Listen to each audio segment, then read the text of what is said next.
Okay, this is an addendum to my earlier video from July the 3rd, Tuesday.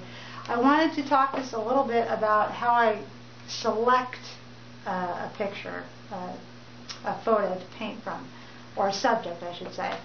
So this is a pretty good example of what I do. Generally speaking, in order for me to want to paint something, I have to identify with it somehow. And by identify, I mean I have to have developed either an interest in the subject itself. I have to know a little bit about the history of it, maybe. Perhaps the subject relates to a concept that I'm learning, such as the concept of perspective. There has to be something I can connect to, and that's why I don't, although I like these types of paintings, but it's why I don't paint paintings of flowers or vegetables or things like that. I just don't have a real connection to that somehow. But anyway, so with these buildings, this photo here, there's only one photo actually. This is from back in December, and I've had it for that long, and I've not really known what to do with it. I initially took the photo thinking that I was very interested in the light and the shadows, and wasn't I being so clever for identifying these buildings? But, you know, Rich hates the photo. He doesn't think there's much there, but I do. And now, 6 months later, it perfectly lines up with the work of Edward Hopper and Charles Sheeler, which I've been studying. So now I'm ready for this subject because I think there's something there.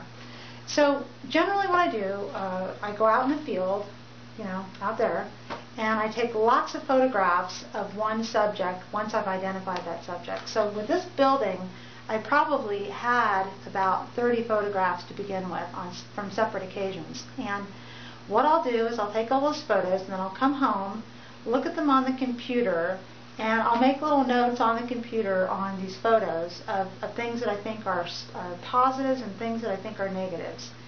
And depending on how many of those notes I make and how many photos I select, I try and kind of winnow that down to one or two.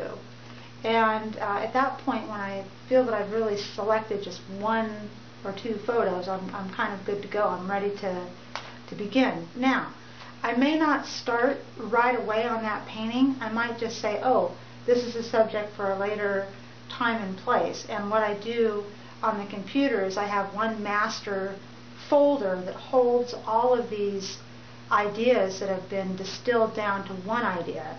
And so I put that photo into that folder so that when I have like these dry spells and I'm not thinking straight or clearly or whatever, I can just go directly to that folder on my computer and find a subject right away. I don't have to pour through hundreds of photographs. I've got the subject already there. So that's kind of my process for selecting photos.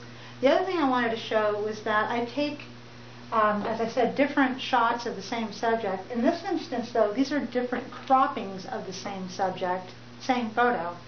And what I'll do is I'll print them out.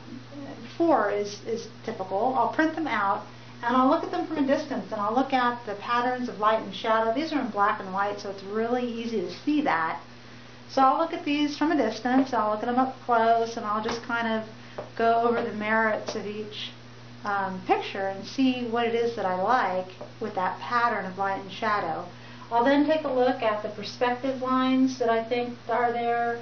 There's a lot of slanted perspective lines here. There's some nice horizontals. There's these great intersections of verticals. There's some great shapes here, these rounded half circles. I like the awnings. I'll look at all of that sort of stuff, and I'll look at these different croppings to see which I think is more dynamic. Since I'm the one who's going to paint the painting, it has to appeal to me.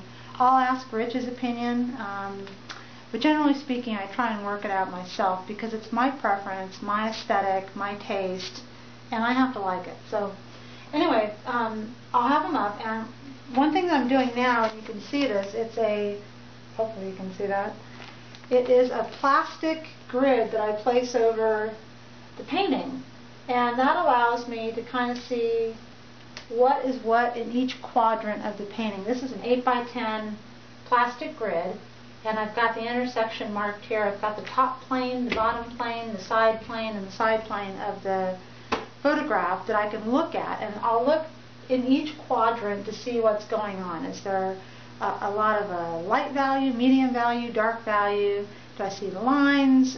What do I see? So that helps me also to pick between the 4 photographs because they all look really similar. But if I place the grid over it and kind of determine, you know, is it a dark value heavy painting? Is it more of a medium value heavy painting? Is it more light? That helps me to select between 4 photos that are awfully similar. So that's a new to me tool that I'm using, and I just thought I'd point that out.